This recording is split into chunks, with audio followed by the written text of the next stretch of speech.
Hi, it's Jim Milani from wine consultant crew Cellar Management, and today I'm going to run through 5 tips to help you buy wines for your wine cellar.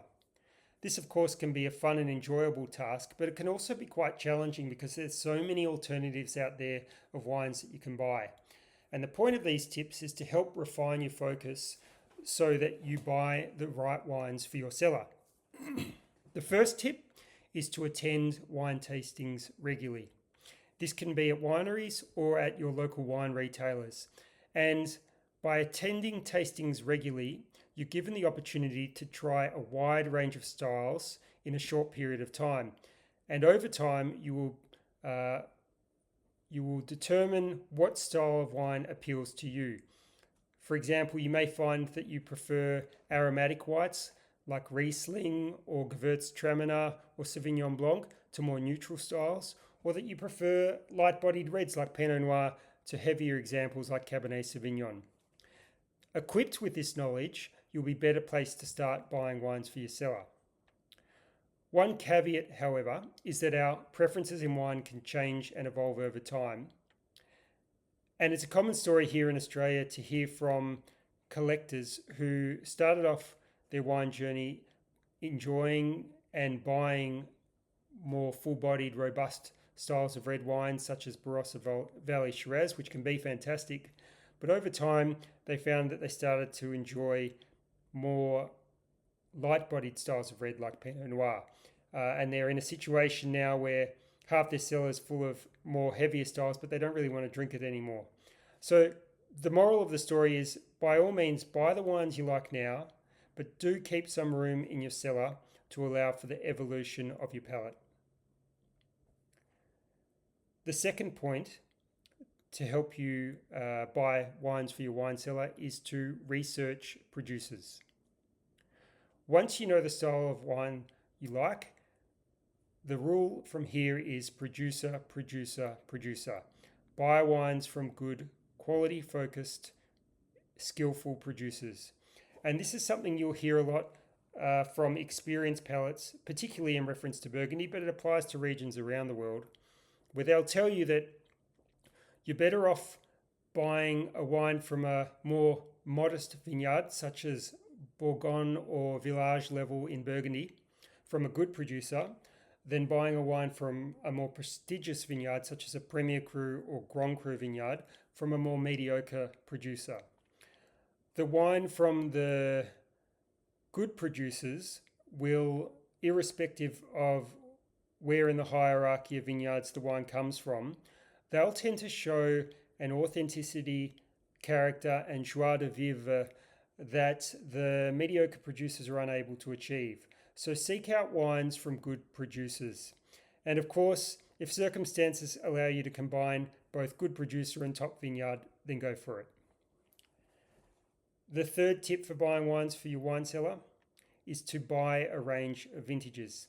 And this is the part of the fun of collecting wine, seeing how different vintages of a given bottling perform and seeing the memory of the season imprinted in the wine in the glass.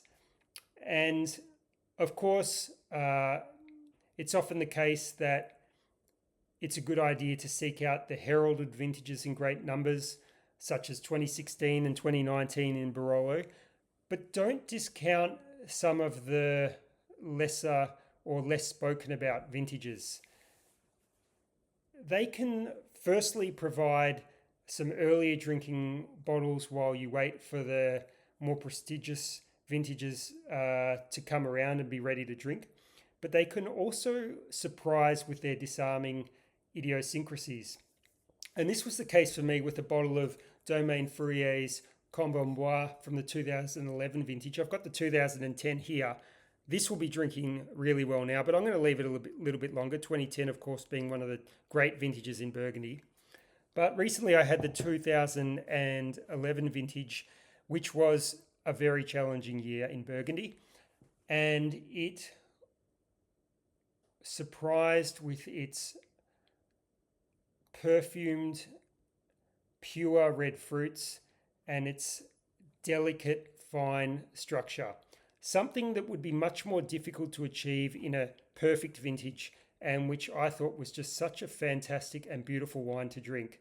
So while it can be riskier buying from some of the lesser vintages and requires more research to see how producers performed, such as by looking at professional wine critic reviews, I also find that it can be a very rewarding experience. So do keep that in mind. Buy a range of vintages and it will add to your enjoyment of wine. The fourth tip for buying wine for your cellar is to keep a wide horizon. Variety is the spice of life, and so it should also be with your wine cellar. It's easy to stick with the classics like Bordeaux, Champagne, Burgundy, Barolo, Brunello, Mosel, Riesling, etc. But there's a world of wine out there that's worth seeking out.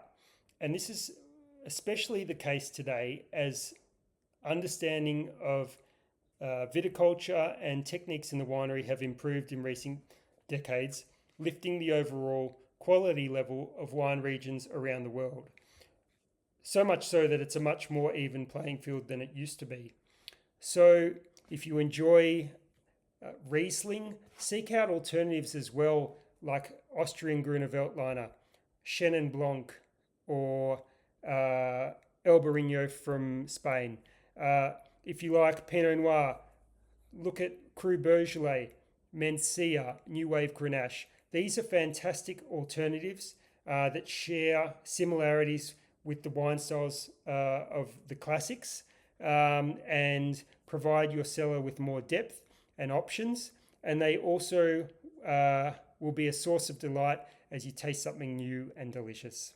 So by all means, buy the classics, but also seek out some alternatives that share a common denominator with the styles of wine you like to add some more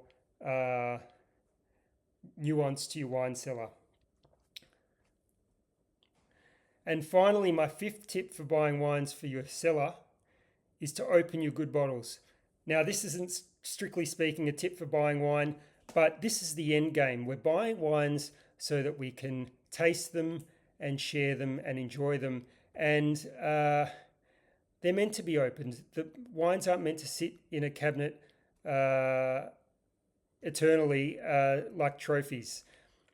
And you come across frequently at auctions deceased estates full of all these amazing wines that haven't been drunk. Now, I understand that there's different reasons why that may be, but something that you can remember today is don't leave all your top bottles in the cellar forever. I know it can be hard to open them, but it's a good habit to get into and it's a good way to live. And I love that scene from Sideways where the guy opens his bottle of Cheval Blanc at a takeaway shop and drinks it in a paper cup. That's the idea. You don't always want to save them for the right occasion, but make sure you're opening your bottles and sharing in them and enjoying that pleasure of taste, connection, and company, because there'll always be another bottle. So thanks everyone for tuning in. And if you've got any questions, you're welcome to contact me through the website at Cru Cellar Management.